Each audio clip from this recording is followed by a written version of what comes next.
Hello, everyone. It's me, Madam Pamita, and I am pulling up my notes as I am speaking. I kind of did things out of order. There we go. I got my notes with me now. Hello, everyone. This is another episode of Meet My Familiar. I'm very excited because today we have creator, artist, witch, magical person, Thomas Witholt, who's going to be with us today. So let me tell you a little bit about what Meet My Familiar is all about. The reason I started Meet My Familiar is because I wrote this book that is out now, The Witch's Guide to Animal Familiars. Spells, rituals, and recipes for making magic with animal allies. This is your primer, your book that is you're going to be your go-to about making magic with animals. Not just your pets, like my kitty cat Glinda, but the wild animals around you too. Or if you have farm animals, it can also be done with farm animals. And there are amazing techniques in here. I have to say, everybody that has gotten the book has given me such lovely complimentary feedback. So I'm so proud of this book. Anyway, our guest today is Thomas, and I see he's here. So I'm going to invite him. Hold on just a second. Get him on here. Okay, hold on. You can find him on Instagram. So I'll tell you a little bit about Thomas while we're getting him in here. There he is. Hello. So good. Hello. So good to see you. Good to see you again Oh my too. gosh. So I'm going to tell everybody who you are. So Thomas Witholt is a divination coach, author, and everyday mystic who loves to weave astrology, tarot, sigil, and color magic into the fabric of life. Oh, so do I. Magic should be woven into the fabric of our life All every right. day, right? I mean, I always advocate that, doing magic all day, every day. He also creates tarot, oracle, and divination decks, including the recent Seaborn Kipper published by Llewellyn, which I am so excited about. Some people don't know about Kipper cards. I brought that up. It was one of the questions, like what kinds of cartomancy is there? And I mentioned Kipper cards, and people were like, "What?" They didn't Yeah, know what it's those are. it's gonna have its moment, like Lenormand did, 10 years ago or Yeah, whatever. yeah, exactly. I love Kipper cards. So he's going to talk about his familiars, his dog Cooper, his animal totems, elephant and peacock, his bird omens. I mean, we've got lots to talk about. I Yeah, can't well, say.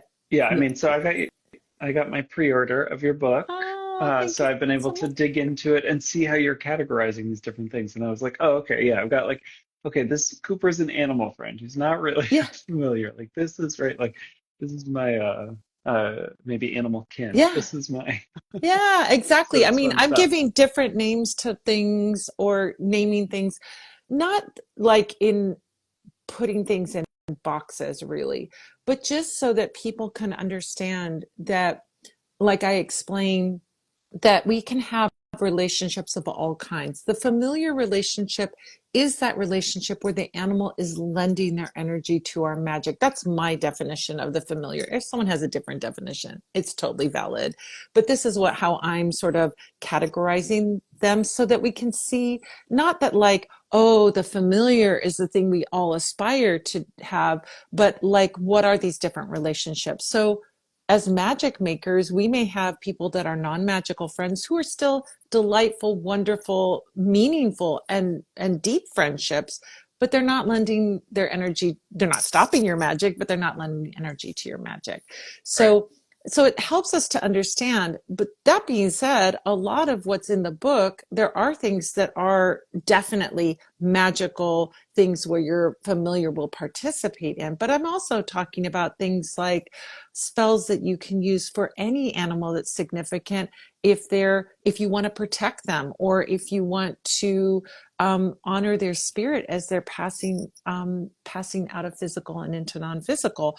So as you know, so the lines sort of blur, because it isn't like, oh my gosh, you can only do all of these things, these are only for familiars, and you can't do it with your other animals. I talk about bird omens, I Yeah. talk about, Yeah. so so Oh yeah. yeah, I jumped to all of those different Yeah, chapters. I was like, okay, what are we talking about? Dogs. Okay, birds. Okay, reptiles. yeah, It was it was fun to go through. And I mean, you reminded me of different periods where there have been different sort of animal, I would say sort of collective animal familiars. You talk about this as, right, like sometimes wild animals, it's not necessarily always going to be a specific animal, particularly insects, right? Like you're probably not going to see that same, Yeah. whatever, multiple times. And so that was helpful to sort of, because I was curious about like, okay, what counts as a familiar? Like my old dog definitely was a familiar. My current dog is just a friend. Yeah, yeah. And And that role the may loved part of the change family. too. Yeah. Yeah, Yeah. exactly. I mean, even those roles, I think the fluidity of it all needs to be sort of taken into account while I'm giving these Right. definitions. The fluidity, like you could have an animal that's an animal friend, that's your pet, or a wild animal that you have a deep connection to, but that isn't lending their magic now, but then may do that so later, So just like human relationships, we can have someone who is a friend that then turns into a lover, right? You know what I mean? So I think we want to think in fluid ways about these Right. categories that animals can move in and out of those categories. Oh my gosh, my little gal here, this is Glinda. She is like, please Oh, let me go outside. And I'm like, little girl, it's raining today. I know. She'll bite and then she'll lick me. She's like, she feels guilty for yeah. giving me a nip. Anyway, um, she is definitely a familiar because she's very interested in candle magic. I mean, every spell that I'm doing, she's always right there. She's always looking at them. She's always super interested in that. Not so much into divination. So when I'm doing a reading, sometimes she comes around, sometimes not. Yeah. So yeah. So tell us about all your amazing animals because you did list quite a few, and I'm so curious about your stories and what you've experienced and so on. Yeah. Yeah. I mean, so the one that's sort of most present in my life is my dog, Cooper, who I said, probably isn't really a familiar, but is more like, an animal friend, a close companion who loves being in my sacred space. Like we just set up an extra bed for him in there because it's just so peaceful, right? Like there's been so, like, Mm. right, just this sort of healing energy. And I feel like he supports it by being there, even though he's not directly seems to care. I mean, maybe he's helping with the healing magic, right? But isn't caring about any Yeah. of the other stuff. Yeah. And so I feel like, it's right by my ancestral altar, so he can talk to the past pets, he can talk to the past family, and enjoy sort of that bond um, with them, maybe on my behalf, acting as intermediary. And so that's a unique relationship that I have with a current living animal. I mentioned my previous dog, who was very much like he was often wanted to be there during readings in a way that my current dog does not. And so that, can definitely sense the distinction between those two. But I mentioned in my sort of preview email to you about different animals, right? You mentioned the totems of like, oh, the elephant and the peacock, both of which are, not native to where I live now or my own ethnicity or ancestry, but have shown up sort of time and again symbolically.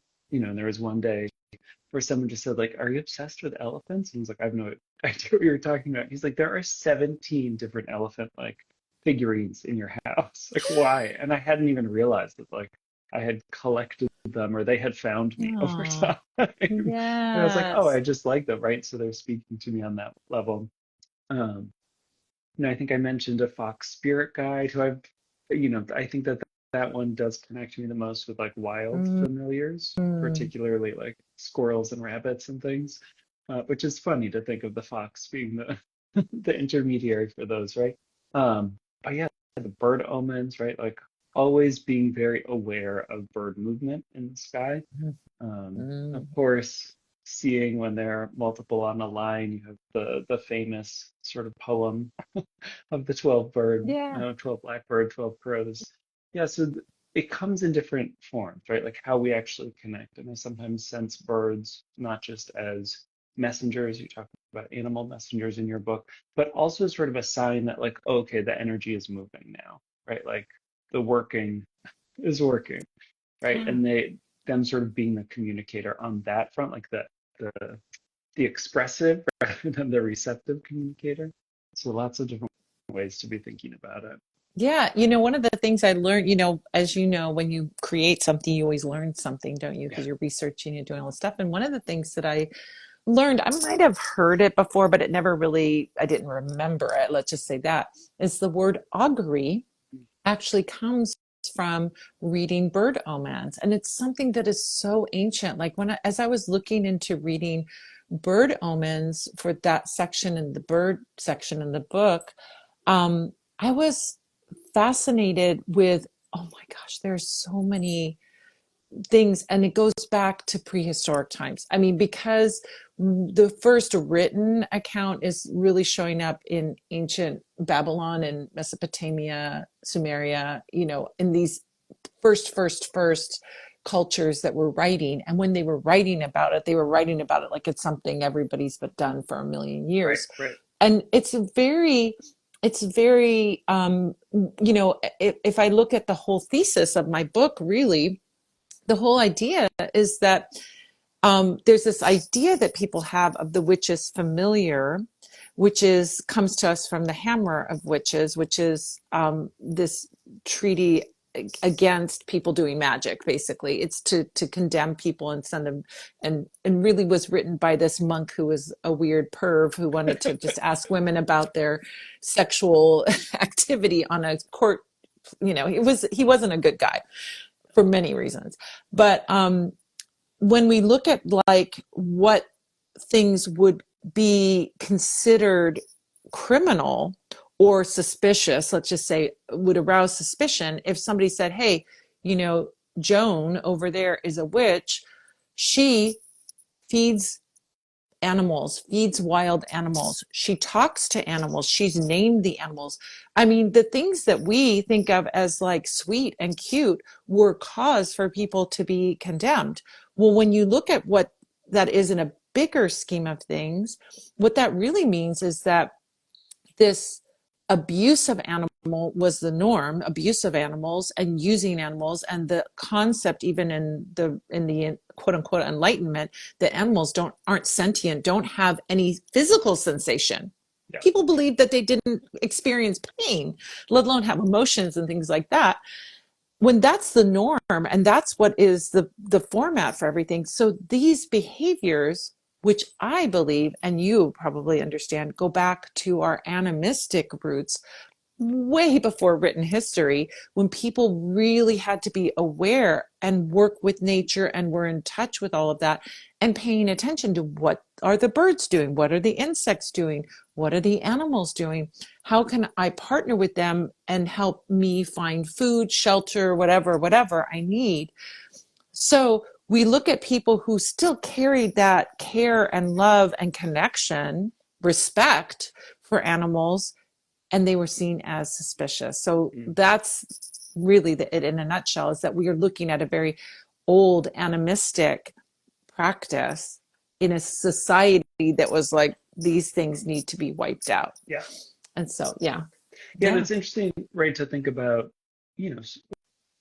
being in a very product consumable culture now, right? Like how much more important it is to pay attention to sort of animal signs, right? Like, oh, the weather is changing, or oh, like this fundamental thing is no longer able to sustain the life that has always been there, right? And so, what does that mean about like your drinking water, or the ocean, Oh or my whatever, right? gosh. That there Yeah. is still this, you know, that we do still get these messages. We're just not always aware of them, right? Like, oh, the geese are migrating at a different time than they ever did before, right? Like, oh, this is actually visible, even if, I'm not looking at the date, like numbers data, right? Yeah. Um, and all of that I feel like is useful for us to put in a modern context, as well as enjoying, right, what those signs can tell us in an individual sort of omen or divination, or spiritual sort of communion kind of way. I, I mean, have come to understand as I'm researching really traditional magic, folk magic, and traditional magic.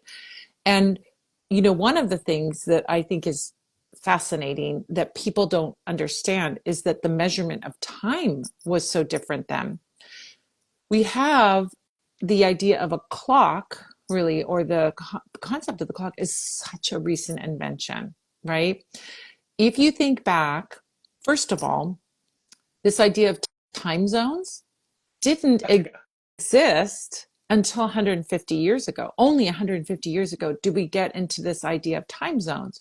And the reason was because of trains. So when trains had to travel, we didn't want two trains on the same track. We had to organize and coordinate all times all across the country, right? I'm thinking of the in the States, you know. So we had to coordinate times across these long distances and make sure that you couldn't have noon be, 6 a.m. in the West Coast or whatever, 9 a.m. on the West Coast and be, 12 p.m. on the East Coast. We had to like shift it so that Right, right. noon was approximately, when the sun was highest in the sky. So that's one thing. Like if we take away like that idea, then you think about, well, people really didn't have watches, and certainly farm folk and agricultural people wouldn't have watches. They would measure time by the sun and what the sun was doing, right? And so whenever the sun was highest, that was midday, right? But this is fascinating that the day ended at sundown and the new day began at sundown. So why we have things like Halloween is because it's All Hallows Day begins at sundown. So that night before Mm, what we mark as midnight, because midnight, how do you measure midnight unless right. you have a clock? There's no midnight, right?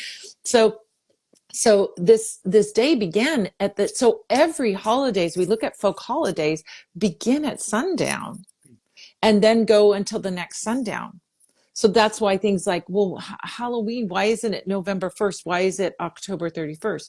It's because it starts then. But we can get even deeper.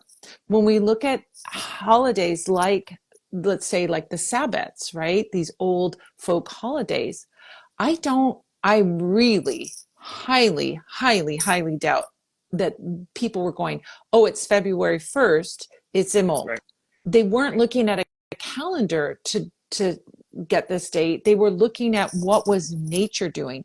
And when they saw like the snow was starting to melt, or the lambs are being born, or that something was happening with the moon, that's when these holidays were. So this calendar clock orientation that we have now was a lot looser back in the day. Like people weren't measuring things. They were measuring things by what was happening in nature, which is, to your point, paying attention to what is going on and what's happening in nature around you, Yeah. right?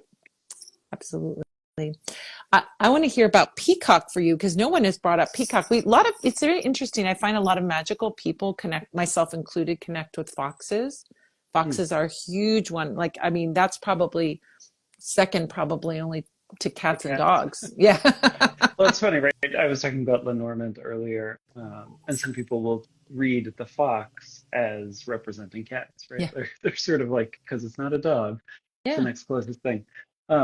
And so, yeah, I mean, for me, the fox is specifically like a shapeshifter. So it presents as a fox, but right, it's not really a Yeah. fox. It's a squirrel. It's a fox. It's whatever else. But peacock is one of those things that sort of, it like came in riding on the back of the elephant. And particularly in a lot of Indian culture, like paintings or illustrated motifs, they'll be together. And that sort of juxtaposition of the two, both as auspicious in their own way. Um, I don't know, there's something just like so beautiful. And of course, as a gay man, right? Like the peacock is sort of the ultimate stereotype that you can also embrace as a choice. And so I think in that way, it found me, but I also sort of like reached out for it. Um, but it is, you do see it every now and again in animal decks. Like you mentioned a bunch of animal decks in your book, and I use the wild unknown animal spirits quite often. And there's a peacock in that. I almost never pull it.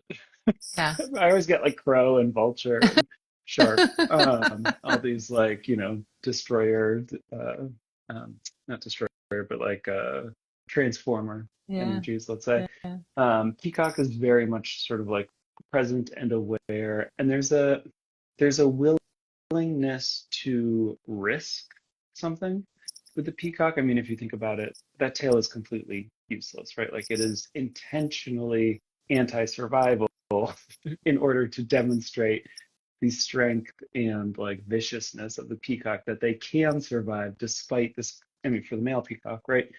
Um, despite this completely like unhelpful hindrance and encumbrance, and yet they have still survived. They still passed on their genes, and so it is this really interesting display of sort of like badassery with something that you would not expect at all. And so I just love that element of it, and I try to bring it in intentionally, like to altar work and stuff like that.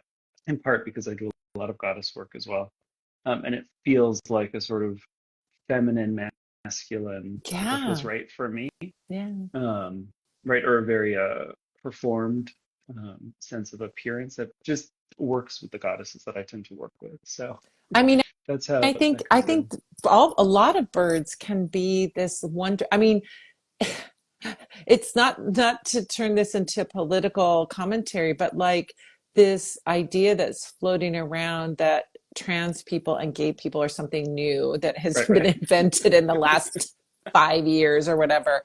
And to look at that and what, the LGBTQ community is saying, like, hello, this has been around forever. Because you suppressed it or because you made it illegal, or people would be killed, of course they're not going to be out. But as people have been able to be out, they're out, right? And they're expressing themselves as they wish. And I think that this peacock is like the perfect motif of like this idea of what gender is in our current culture, um, is is so limited.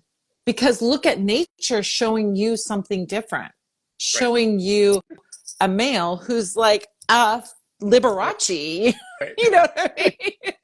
In So order to attract female mates, exactly, surprisingly, right? exactly, right. So this idea that like, I think this is like such a wonderful, like, I look at um, animals, and I look at spirits and deities and all kinds of things, and I go, what do they have to show us in the 21st century, right? Um, when I look at like peacock, and but peacock represents, and what peacock shows us is like that male, the fabulous, extravagant, extra male, and like that is also an expression of masculinity too, right? Mhm. Like you said, it blends. There's certain, definitely, that fabulous we associate with femininity, but it's like, this is the male peacock. Female peacock is very kind of subdued and not much to look at. I mean, she has usually a little green, on the front, but not too much, mostly brown. So I think this is like this, it's wonderful when we have these touchstones of uniqueness, different than our, what our culture tells us is Yeah, masculine. It's fabulous. yeah, Yeah. and the right, like that element of bravery that you might traditionally associate with, right, like male knights and whatever Yeah. else, in this very uh, beautiful, right? I mean, just sort of in the most basic sense, like it's just a beautiful creature, not a handsome creature or like No, a it's, strong looking creature, right? yeah. It's just gorgeous and it looks sort of delicate. It's not, um, or not all of it is, right? But just this sort of like true fierceness that I think is, I really like as an energy to bring in, particularly when I mean, so a lot of the goddesses that I work with are sort of like warrior and sex and magic, right? Like they were all together, right? It was Yeah. all one thing. They Yeah. weren't so divided. And so like all of that feels very resonant with the peacock in particular for me, right? Or you can think of sort of the converse would be like the lioness, right? Where people just sort of think like, oh yeah, she's just, subservient to the lion. It's like, no, she's the one who's feeding everybody. Yeah. She actually gets the meat, Yeah. right? And It, so, yeah, and the way that they peacock too. challenge. Yeah. Peacock too is also one of the birds that, because their tail feathers, they shed those tail feathers, people have make, somebody who might be like, oh, I'm not going to use animal parts or things, what I call gifts. And I really emphasize that in the book, is that we're not, nobody is saying kill an animal to get an artifact, or saying that. I'm definitely not saying that. This is disrespectful to that animal, but if, things that are found, and I call those as gifts from the animal. So for example, my cats would leave little whiskers or claws around. I'm not trimming their claws or pulling their whiskers out or doing anything like that. I'm I'm using the gift that they have left for me as that artifact that I'm going to use in my magic. And it makes it that much more special because it isn't farmed. Like the farmed thing is Right. the issue. So when they leave a gift for you, whether that's an egg or a feather or a whisker or, something else, um, these gifts that they leave for you hold the essence of that animal and their magic, and they are gifts that we can use in our magic. And I think of peacock feathers being those amazing, gorgeous, beautiful, my gosh, just so magical.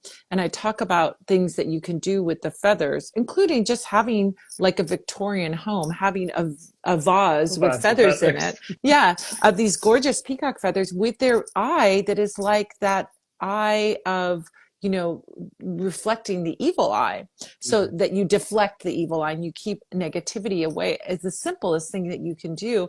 And nobody's going to walk into your home and go, oh, that vase of peacock feathers is a spell. They're not going to know. So if you're trying to keep your magic on the down low, these are some ways that you can be like, again, magic all the time, every day, Right. throughout the day, but have it there, there with you. So I think, do you have peacock feathers in your house as well? I don't, because I don't have like an ethical Oh, source for them. yeah. But I should probably find one because I think it would be good to Yeah. have that. I have more like statuettes and things, not Oh my not from gosh. the actual creature. You But know yeah, where no, I know it's one got me place thinking. that I know, there's one place I know. So I live in Los Angeles, and we have the Arboretum, which is where Fantasy Island was filmed, the house in Fantasy Island that Mr. Rourke lived in. I don't know if that's before your time, but this beautiful, big, big, big property that used to be somebody's property, but now has been turned into a botanical garden. They have peacocks running around all over the place there, and they sell peacock feathers. They protect their peacocks, and these are just gathered Nice. from. The Los Angeles Arboretum might be a good source Okay. for peacock feathers that are I super like it. ethical. I love it. Thank But you I for think, that tip. yeah, I think there's also, you can probably find them, on farms. Peacock farms will have them, Yeah. and they'll be ethically sourced and things like that. So, I'm sure there's places that you can find them. But yeah. Yeah, they're just shed. So they shed them twice a year. So this is not like some great loss for them. They leave them as gifts. But Right, maybe right, you right. can visit a I know. peacock Oh, I'm farm and thinking see maybe them. Los Angeles. It's not too far away from Phoenix. Yeah, yeah. Yeah. So yeah, this is so. Oh my gosh! Speaking of Phoenix and the nature in Arizona, oh my gosh! I, I have my cousin has a house down in Tucson. My dear friend James Devine, I think you know James, right? The palmist, Yeah. yeah. He just moved to Tucson, back to his hometown in Tucson.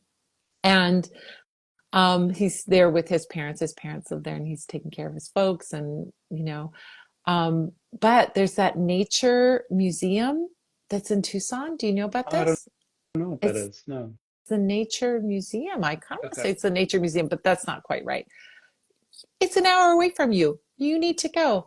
I They do. have javelinas, they have birch, they have a bird show with rescued birds. It's Oh, this is, very ethical. I think this Yeah, may be was this associated with the little like elfin owl that was blowing up on TikTok that was giving a maybe, lot of maybe. diva sass?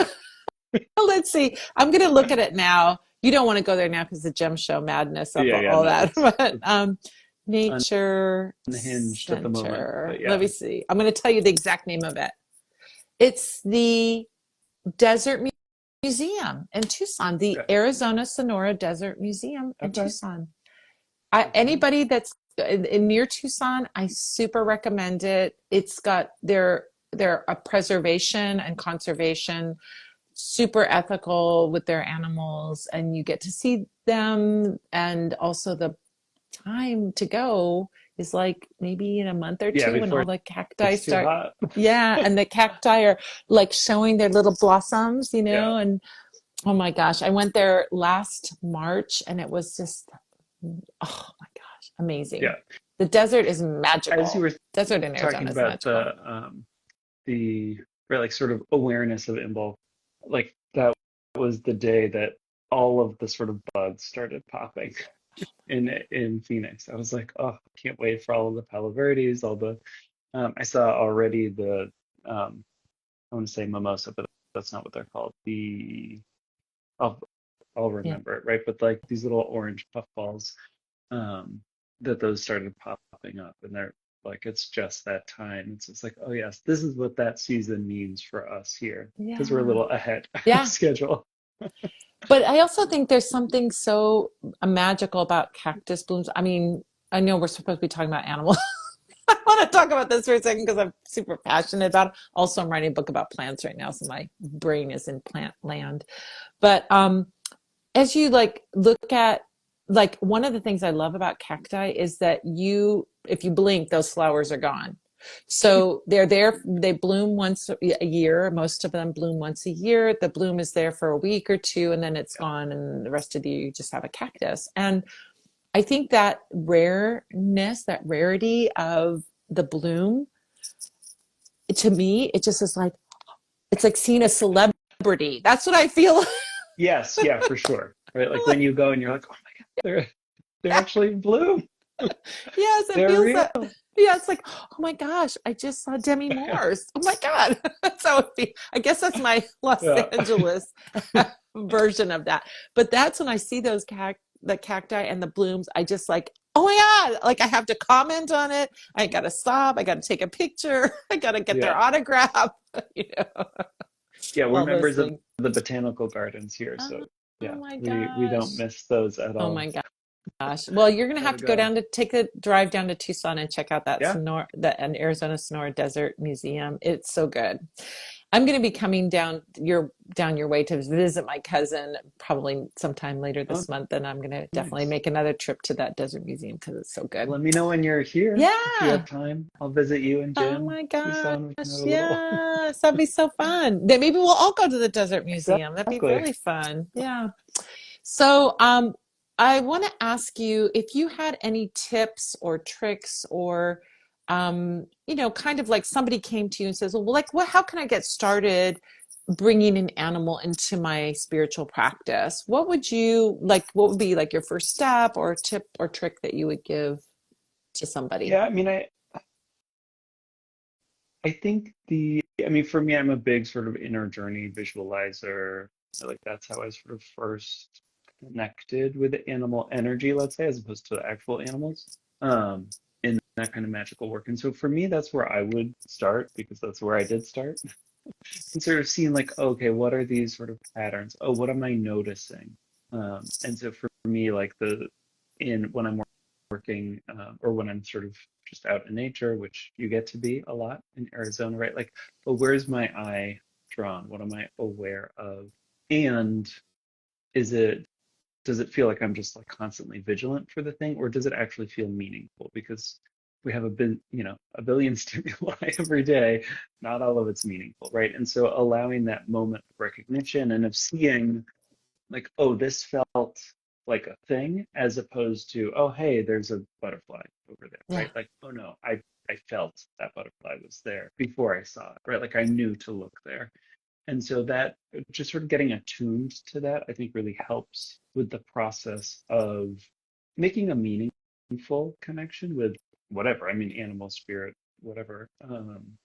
But especially, right, because we have so many opportunities to connect with animals in wild, or we're fortunate enough to have them as pets, so that you can sort of sense that distinction, so that I know, like, oh, I'm not working with Cooper, my dog, on these things, because that's not the energetic connection that we Yeah. have there. Instead, like he's doing his own thing, his own little magic by himself Yeah. in my space, right? As opposed to like, oh, okay, this rabbit is often here, but it's on these kinds of days, right? Like it just sort of emerges. And so that's that's what this rabbit is trying to tell me as maybe an animal messenger, as opposed to the birds that I was mentioning, who sometimes seem like they are sending the magic out into the world on my behalf, right? Oh And my so gosh, just being yes. aware of that kind of energetic difference by just being present and Yeah. seeing, right? Like you may be like, I'm the sort of person who like notices every gecko or a little lizard that's going through,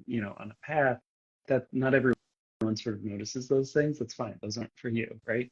Maybe you instead are just like super drawn to, this cat or your whatever, right? Like, is it, for me, it tends to be more wild animals than it does to be pets, I think, to be Yeah. just in my own Oh my gosh. experience. And so that, right, it's that sort of like stray, feisty, scrappiness that I think spiritually I'm just drawn to. Mm, I love it so much. I mean, this is also too for people who have an animal that is calling to them that may not be from your area or may be dangerous for you or for the animal to come in contact with that animal.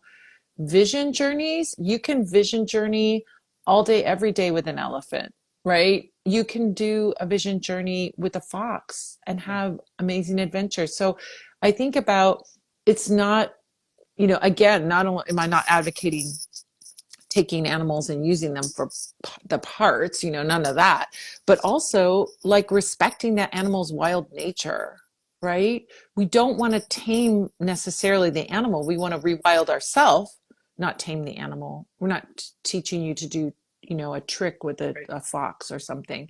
So I think about these vision journeys that you can take.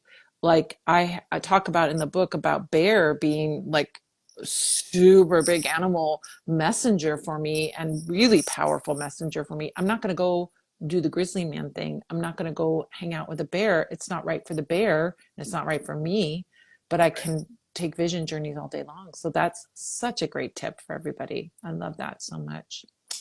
Well, do you want to tell everybody where your new deck can be found? Tell a little bit about your Oh, new sure. deck, where it can be found, and all of that. Yeah.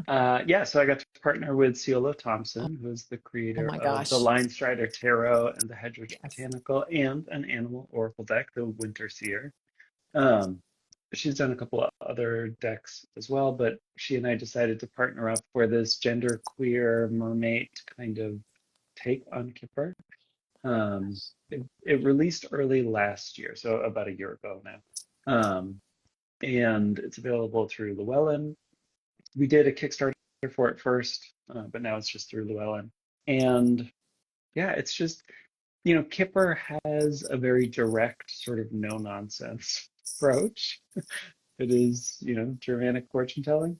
And so that all makes, it's sort of like a double dose of it. And that directness, but by bringing in these just like colorful, sort of beautiful, a little bit silly merc people, Yes. in a modern aesthetic. So it's not, a lot of Kipper art is tied to its period Yes. in the 19th century.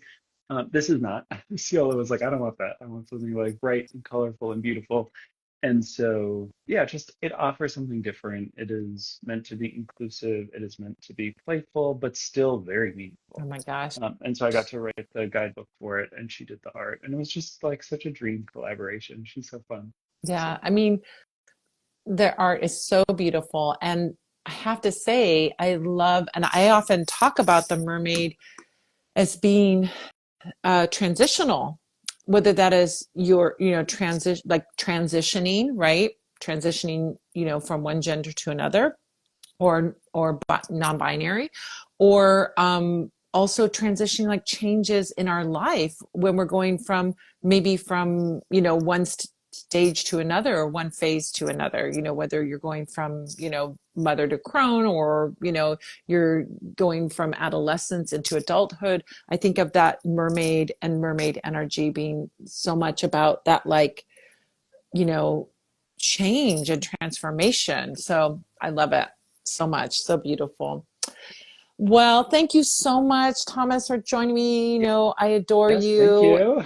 And I hope I see you at something. I'm going to be going to PaganaCon. Are you going to Oh, yeah. PaganaCon? It's not currently on my plan. Maybe, So maybe maybe I'll maybe see you when I come LA or down. Tucson. Yeah, I'll see you in Tucson. I'll let you know. I'm actually going to be figuring out the dates and everything this week Oh, and figuring out when I'm going to be down. perfect. So I'll send you a little Okay. message.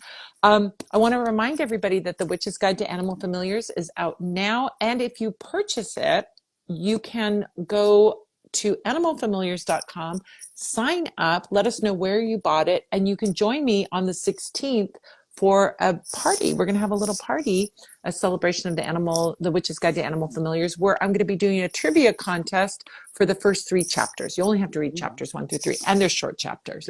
They're They're not, very readable too. They're yes. like it's you did a great job making it very accessible. Well, I can't take any of the credits. My editor, my editor Nicolette did so much to really make it like concise. I had this like 15 pages about the witch trials, and she's like, "You need to get that down to 2 paragraphs, girl." And I'm like, "Oh my god."